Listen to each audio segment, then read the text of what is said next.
Good day everyone, I am Britz Carl Jerez, your first year student nurse of the Davao Doctors College, and I am from BSN1 11B of Group 7, and I am here to perform the cardiovascular system return demonstration. So the cardiovascular system helps us deliver the proper nutrients, oxygen, hormones, and other important substances into the bloodstream cells and organs of our body. So it is also important in the way that it helps our body maintain and meet the demands of activity in which, for example, exercising and the stress that we do in our daily lives. So prior to the conduct of the procedure, we must first do the first 3 steps of the pre-introductory phase, which are check the patient's medical records and see the doctor's order if there are any. This is to know the patient's past and current health status, and also to know if there are any note from the doctor that we should observe and do. And next is, after that, you determine the scope of assessment needed by checking the medical record.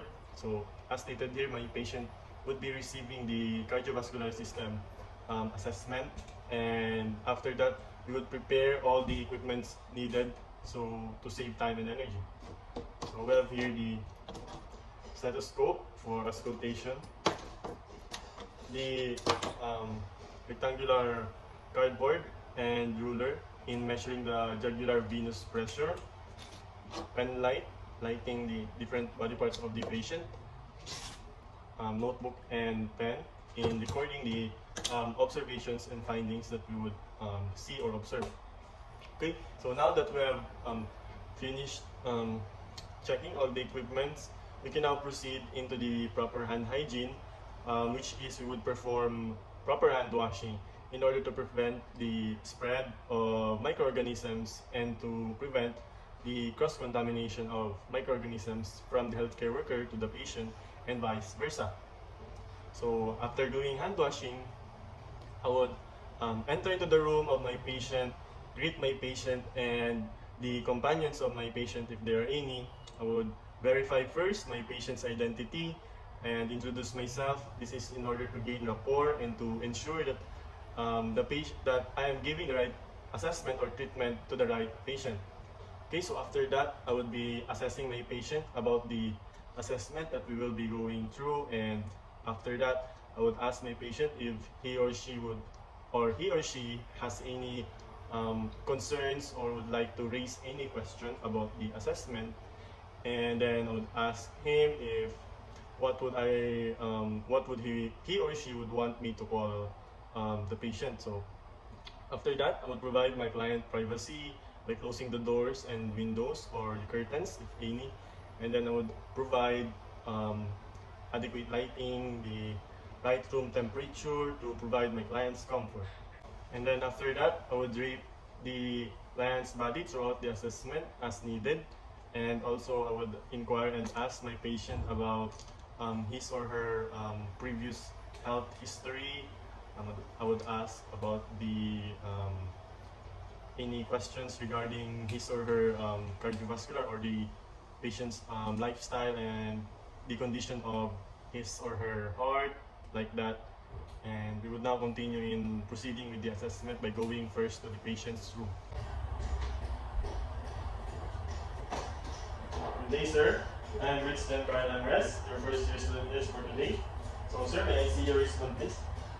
Can you state your name? Your birthday, sir? Yes, sir. So, what would you like me, sir, to call you throughout this assessment? Okay. So, Mr. Kim, I am being sent here by your doctor, and the doctor had told me to, as written here, you would receive an assessment of the cardiovascular system. So, sir, by means of cardiovascular system, we would assess and we would check or examine the part of your chest, your upper extremities, including your arm, your neck, and also your lower extremities, the legs, and onto the foot. So, sir, we will be touching different parts of your body, and you might have to take off your clothes for us. So would that be alright, sir? Okay, so sir, I would like to ensure you the confidentiality of every findings that we will gather.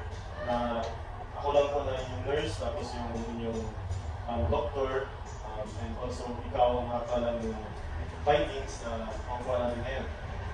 So, sir, meron po kayo tanong or any clarifications? Okay. So now, close ko lang yung door, sir. Okay na po ba yung ilaw natin? Or okay na din po yung room temperature natin? Okay, thank you. So, sir, magpo-proceed lang po tayo sa mabilisang interview. About lang po sa inyong health status, sa inyong previous health concerns, and sa family history. Okay na po ba, sir?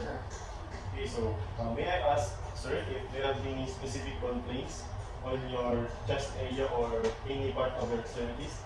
Wala. Okay.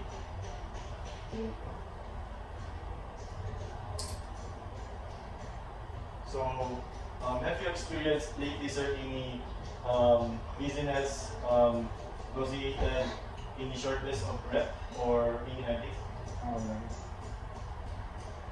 So, about your family, sir, does your family have any history of hypertension, myocardial infarction, or any coronary heart disease?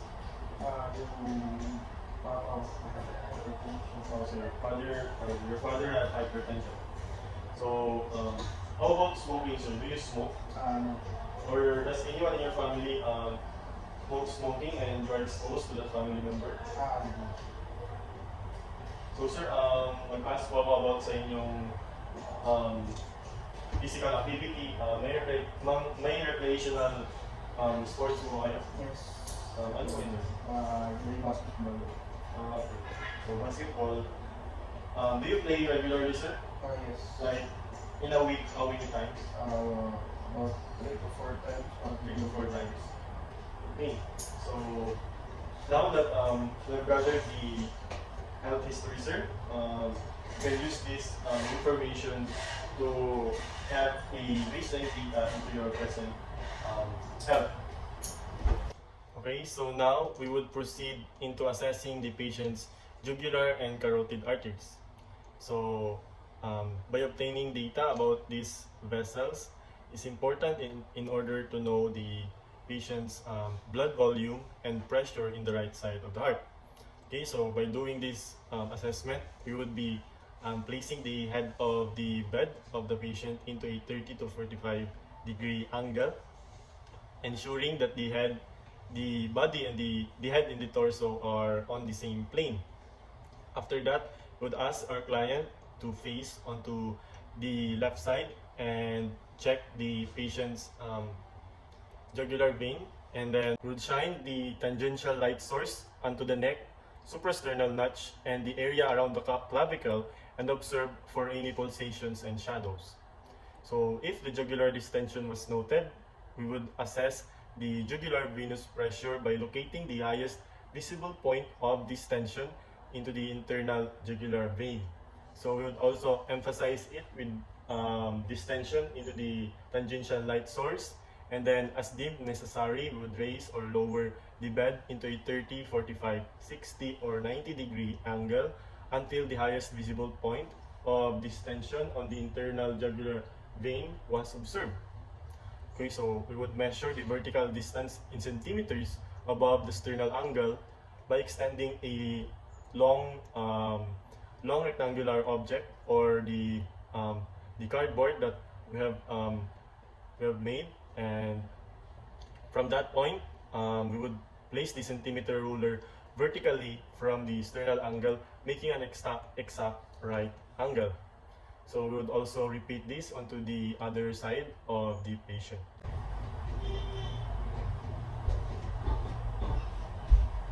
Okay, sir. I-taas ko lang yung bed. End of the bed. Okay. So, sir, ang una po natin gagawin, ilawan ko po yung dito sa may neck ninyo, tapos dito sa may clavicle. So can you look to the left side, on your left side? Lawan ko na sir. Okay.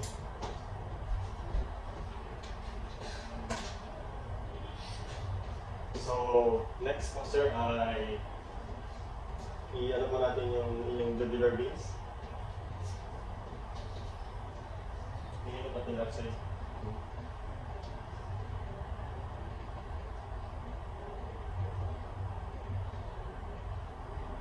Okay.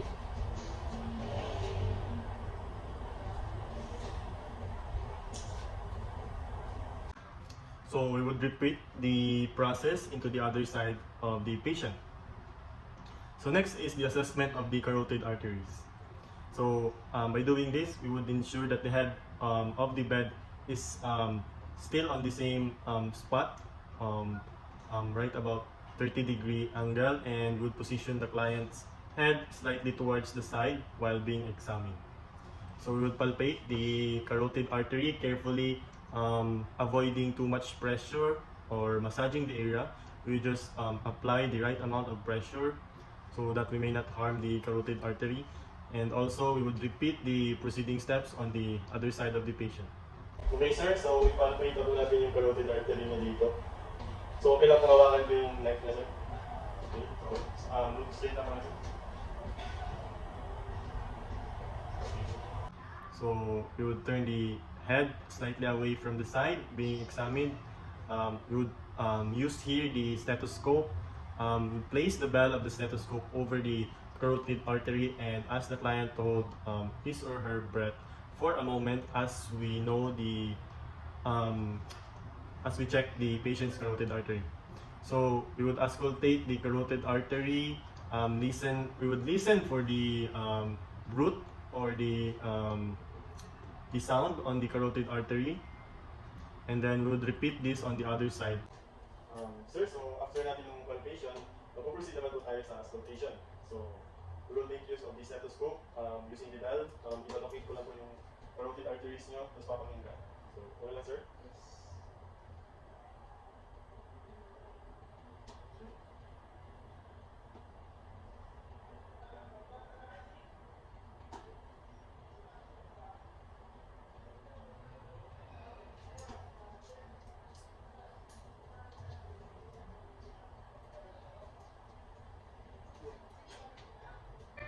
Okay, so now we can now continue to the assessment of the heart or the precordium.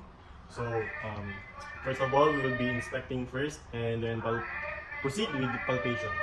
So we would first begin with a general inspection of the chest wall. So as we suppose the patient has already taken off his or her shirt.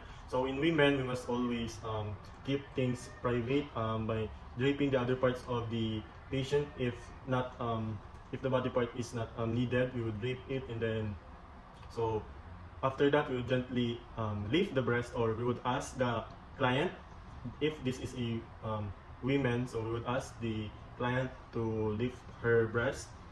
If not, then we can do it instead. So we would so in male and female, we will stand on the right side of the client with the head of the bed still elevated at 30-degree angle, and we would look for any abnormal positions.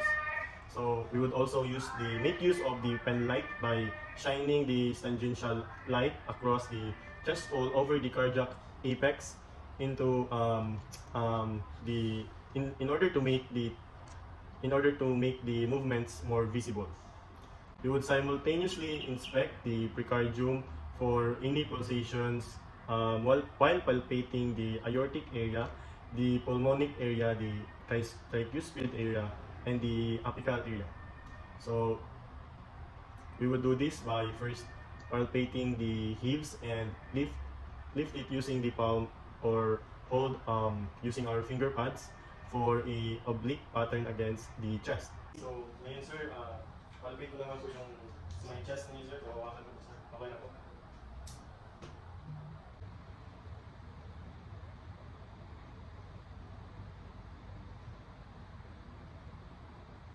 So for thrills, we would press the ball of the hand firmly on the chest to check for a buzzing or any vibration that we feel, because this can cause the underlying turbulent flow. So we would palpate impulses using our finger pads flatly or obliquely on the body surface from the aortic area, pulmonic, and tricuspid area. So next is in the right ventricular area of the lower left sternal border, and also in the subxiphoid area using the palmar surface of the hand. So next, we would palpate the apical impulse using the primar surfaces of the 2-3 middle fingers. So then, for final assessments, we would palpate with one finger alone to confirm the characteristics of the apical impulse, noting for location, diameter, and amplitude. So if unable to palpate the apical impulse with the patient supine, we would position the patient to roll partly onto the left lateral side, and palpate again using the palmar surface of several fingers, and then if still not, we would use a single finger on the middle finger. So we would also inspect and palpate the epigastric area of the base of the sternum for any abdominal aortic pulsations. Okay, now, so we can proceed into the auscultation assessment. So in here, we would assess the heart rate and the rhythm of the heart.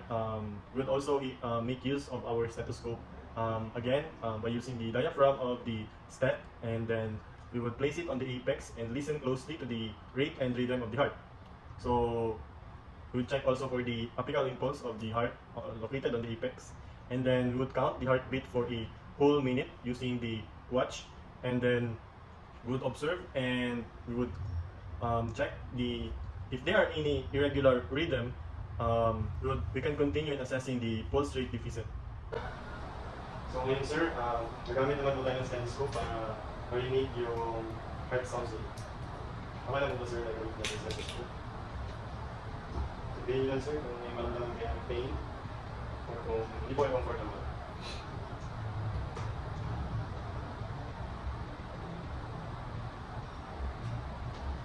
So using the diaphragm of the stethoscope, we can next proceed into the make use of the valve of the stethoscope by auscultating the heart in the four anatomic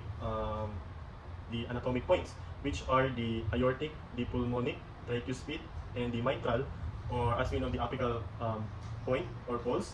So we would check for its heart sounds, any extra heart sounds, and for any murmurs we would detect, and then throughout this auscultation, we would ask the client to only breathe regularly, without any stops or without any deep breaths, and then we would repeat the preceding steps while the patient is in a left lateral position, and then next is sitting position, and then the leaning towards or forward, and then we would ask the client to briefly stop breathing after every exhalation. Inhale, exhale, okay sir. Pwede po kayong umukot sir. Tapos slightly lean forward sir. Inhale, exhale, inhale, exhale, inhale, exhale, okay sir. Okay. Pwede na po kayong umukot sir. Okay, so now that we are done in the auscultation, we can now proceed on to assessing the peripheral vascular system of the patient. So we would only need the check or examine the upper extremities here. So first, we would assess one arm. We would assess the right arm first. Assess the right right arm next, the left arm. We would check for its size, symmetry, the skin color, and the temperature. We would do this from the fingertips to the shoulder.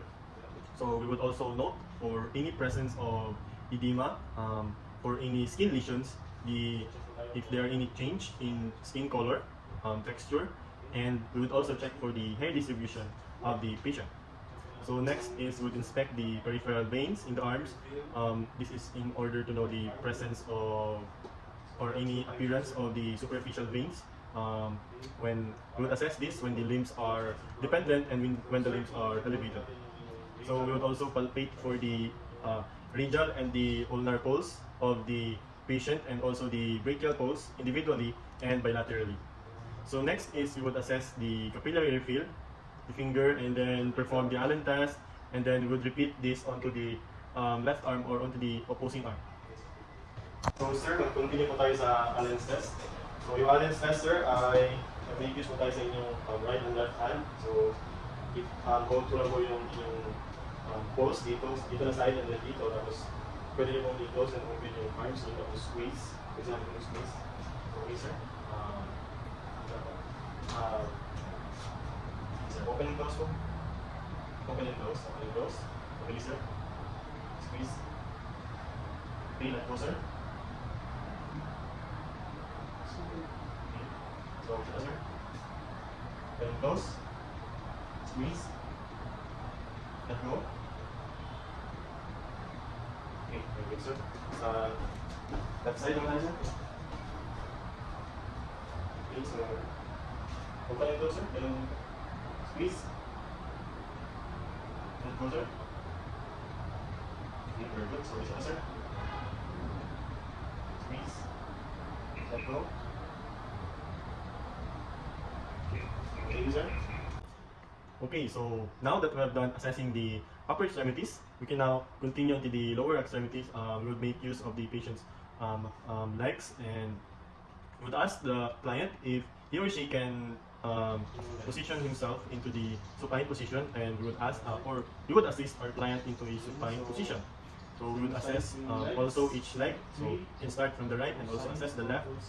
We check for its size, symmetry, skin color, and the temperature of the skin. We would start here from the groin, going down to the toes. So we would note for any presence of skin lesion, changes in skin texture, and we would check the hair distribution if it is even or not. Okay.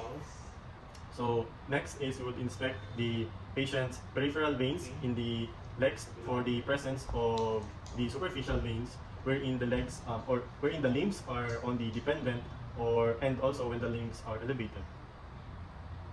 We will palpate for the femoral pulse of the patient, the popliteal pulse, the dorsalis pedis, and the posterior tibialis individually and bilaterally on each leg. So next is we would assess the patient's peripheral leg veins and check or observe for any signs of ulcerations, viscosities, and thrombophlebitis. So next is we would check and inspect the patient's calves for any sign of ulcerations, viscosities, any redness and swelling located on the veins. So next is we would palpate the patient's calves for the firmness or tension of the muscles, the presence of edema, if there are, we would note it in the nurse's notes, and then over the dorsum of the foot and areas located located on the foot, we would check the warmth. So we would push the calves from side to side to test the tenderness of the calves. So now next, the Homan's test. We would perform the Homan's test by firmly dorsiflexing the client's foot while supporting the entire leg in extension, and then we can also ask the client to stand or to walk. So next is assessing the capillary refills of the both legs by assessing the left and the right legs capillary refill. So ngayon sir, ang gagawin po natin ay tinatawag na Homan's test. So if you press ko yung legs niya, pupunin ko maganda dito, tapos i-assess ko po yung legs. Okay. So para malaman natin sir kung meron tayong deep vein thrombosis. Assess natin sir, start na tayo. Okay. Sa right leg naman sir.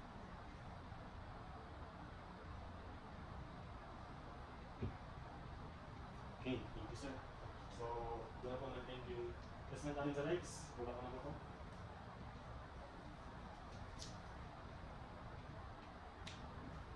Thank you sir. Okay, so now that we are done into assessing the throughout the whole assessment of the cardiovascular system, we can now ask the client to wear the proper clothes, to ask the client to sit in a proper or comfortable position, and also we would explain to the client all the assessment, the procedures that have done. We would report or we would tell the clients about the documentations and provide further teaching to my client if he doesn't understand any or some of the said assessment. So we would also let the client raise for any health concerns or any questions about the procedure or the after treatment, And then after that, we would thank the client for the participation that he has made throughout the assessment. And then also after that, we will do aftercare of the equipments. We would done proper hand hygiene by make use of hand washing to deter the spread of the microorganisms and to prevent the spread of microorganisms. So after that, we will note into the documentation or into the nurse's notes in any type of way, as long as we document the findings that we have gathered or observed throughout the assessment. Okay, so ngayon sir, i-report ko lang po yung ating nakuha findings sa ating assessment. So throughout sir, yung heart condition po ninyo, good po yung pattern, yung rhythm. Wala naman po tayo nakita ng abnormality sa sound, any murmurs or any abnormal murmurs or sounds. Wala naman po tayo nahanap. Sa inyong jugular veins, normal naman po siya. Sa inyong carotid arteries, okay din po siya. Yun pong upper extremities, no skin abnormalities, walang lesions, skin temperature is good, both your upper and lower extremities. Yung mga pulses po ninyo, brachial, radial, ulnar, tapos yung sa inyo pong popliteal, and sa dorsalis medis, and yung iba po ninyong pulse. Regular po ang rhythm, so normal po lahat sir. So for this assessment, we have concluded that we didn't find or found anything abnormal, and everything is good. So advice ko lang po sa inyo sir is to continue your physical activity, but don't strain yourself too much sir. So tamang exercise, tamang kain, eat healthy foods, huwag lang po tayo sobra sa lahat ng ginagawa natin. So meron po kayong tanong sir. How about sa sir, sa inyong plan sa pag-alis sa hospital, wala po kayong magkatanungan. Okay, so thank you for your cooperation throughout this assessment sir. Again, I am your student nurse, Britz and Jerez, and thank you for your cooperation. So that ends our assessment of the cardiovascular system return demonstration. Again, I am Britz and Karl, your first year student nurse of the Davao Doctors College.